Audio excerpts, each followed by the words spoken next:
साल 2026 में होने वाले बंगाल विधानसभा चुनाव में टीएमसी सुप्रीमो और मुख्यमंत्री ममता बनर्जी को उनके विधानसभा क्षेत्र भवानीपुर में हराने की एक बड़ी साजिश का पर्दा फाश हुआ है। जिस तरह इलेक्शन कमीशन की मिलीभगत से उन्हें 2021 में नंदीग्राम में हराया गया था, वैसा ही खेल 2026 में खेलने की तैयारी बड़े पैमाने पर चल रही है। साजिश बड़ी है, लेकिन इतनी बड़ी साजिश बड़ी ही खामोशी के साथ करने की प्लानिंग की गई है।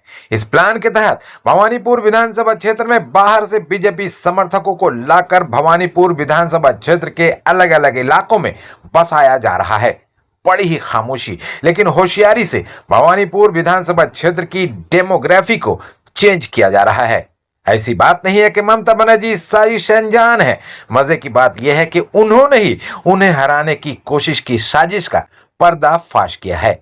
आपको बता दें कि ममता बनर्जी के विधानसभा क्षेत्र भवानीपुर में विजय सम्मेलन का प्रोग्राम था। ममता बनर्जी भी इस प्रोग्राम में शामिल होने वाली थी, लेकिन वो प्रोग्राम में नहीं पहुंची क्योंकि बाढ़ से तबाह उत्तर बंगाल में चल रहे राहत के काम का जायजा लेने के लिए वो उत्तर बंगाल के दौरे पर थीं। वहीं से उन्होंने कोलकाता के मेयर फिरहाद हकीम के मोबाइल फोन के जरिए से इस प्रोग्राम में वर्चुअली हिस्सा लिया था। मुख्यमंत्री ममता बनर्जी ने अपने विधानसभा क्षेत्र के पार्टी नेताओं को इस मौके पर खिताब करते हुए कहा कि भवानीपुर विधानसभा क्षेत्र को बड़े ही प्लान्ड तरीके से बाहरी लोगों से भरने की कोशिश की जा रही है। ममता बनर्जी ने कहा कि मैं देख रही हूं कि कई जगहों पर गरीब लोगों की बस्तियां तोड़कर बड़ी बड़ी बिल्डिंग बनाई जा रही है। मैं इसका समर्थन नहीं करती हूं। हमारे असली वोटर जो बंगाल में रहते हैं, यही काम करते हैं, उन्हें ही हटाया जा रहा है। ये सब एक साजिश के तहत हो रहा है। ममता बनर्जी ने साफ कहा कि बाहरी लोग पैसे खर्च कर यहां जमीन, मकान और फ्लैट खरीद रहे हैं और मुकामी लोगों को हटा रहे हैं, जबकि यही असली लोग हैं जो बंगाल में रहते हैं, यही काम करते हैं, वही हमारे अपने हैं। मुख्यमंत्री ममता बनर्जी ने कहा कि सबको समझना होगा कि गरीब लोग ही हमारी असली संपत्ति हैं। राज्य उन्हीं के सहारे चलता है। उन्होंने अलर्ट करते हुए कहा कि आगे नई वोटर लिस्ट तैयार की जाती है तो सभी लोगों को अपना नाम फिर से जुड़वाना होगा।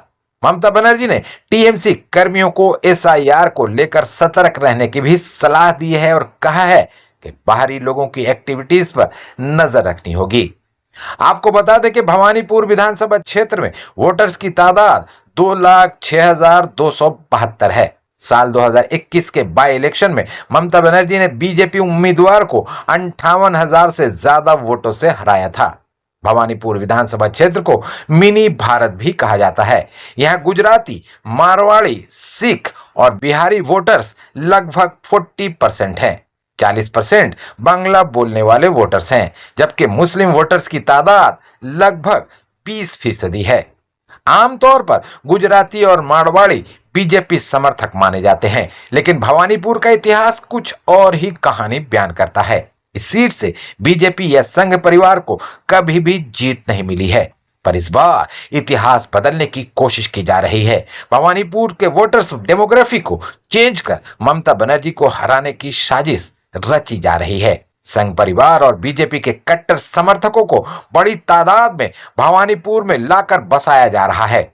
भवानीपुर विधानसभा क्षेत्र में इन दिनों बड़ी तादाद में नई नई बिल्डिंग्स बन रही हैं। इन बिल्डिंग्स में फ्लैट खरीदने वाले ज्यादातर लोग मुकामी नहीं बल्कि बाहरी लोग हैं। ममता बनर्जी इस साजिश को समझ चुकी हैं और उन्होंने अपनी पार्टी के लोगों को होशियार कर दिया है। आपको बता दें कि 2021 के चुनाव में ममता बनर्जी नंदीग्राम में चुनाव हार गई थी। ममता बनर्जी का इल्जाम है कि उन्हें इलेक्शन कमीशन की मिली भगत से हराया गया था। शाम के वक्त बिजली गुल कर दी गई थी और जिस ममता बनर्जी ने खेला होवे का नारा दिया था, उन्हीं के साथ खेला हो गया था।